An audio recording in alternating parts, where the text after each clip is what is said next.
Blessings, family. I'm Prophetess LaShaundra, and we welcome you to Rising Ground Church. I want you to do this. You have to start moving in the flow of God more. You have to. You have to start moving in sync with God in the divine flow, which again is God's thriving space specifically for you.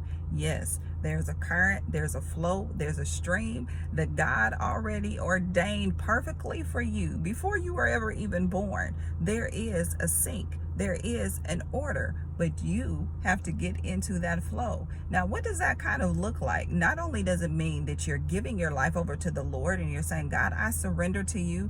I'm listening to you, Holy Spirit. I'm following your voice. I'm paying attention to the directives that you have for me, all of that. But it also means that you have an understanding that there is a wisdom and a guidance that's always there with you. It's always been there with you, but you just haven't really been awakened to it yet. So I pray that you would be more awakened to the presence of God, that you would be more awakened to his voice, that you would be able to discern when he's telling you to go left or when he's telling you to go right.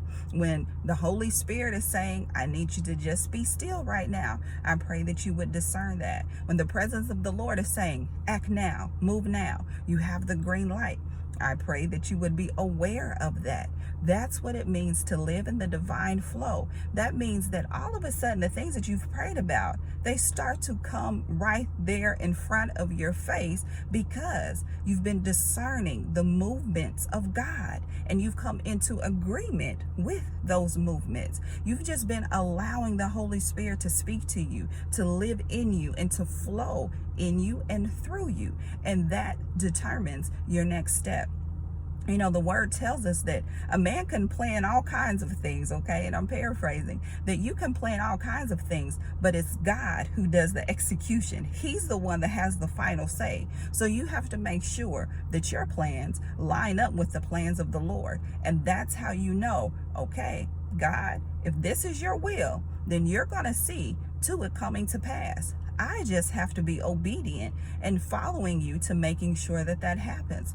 Follow those quiet instructions from the Lord. Follow those really subtle instincts that you feel to do this, to go here, to stop here, to wait, to pray, to meditate, to read this verse, to sing this song, to worship the Lord right now instead of when you had planned to do it later in the day. That's what it means to live by the Spirit. That's what it means to live by the Spirit. But you have to practice and train at doing that. So I encourage you to do that today, because my prayer for each and every one of you is that you really would see the goodness of the Lord, that you would start to experience more of those divine synchronicities that can only come by when you're living in and with the Spirit of God. That's my prayer for you. So I pray that you would receive this right now. I pray that you would just say, God, open me up to more of your presence. Open me up to more of your Spirit. Lead me, guide me, teach me, instruct me, God. I make myself available to you. May that be your prayer today. And I come in agreement with you. May the Lord's will be done in your life. I love you, family. Be blessed, and I'll talk to you soon. Bye-bye.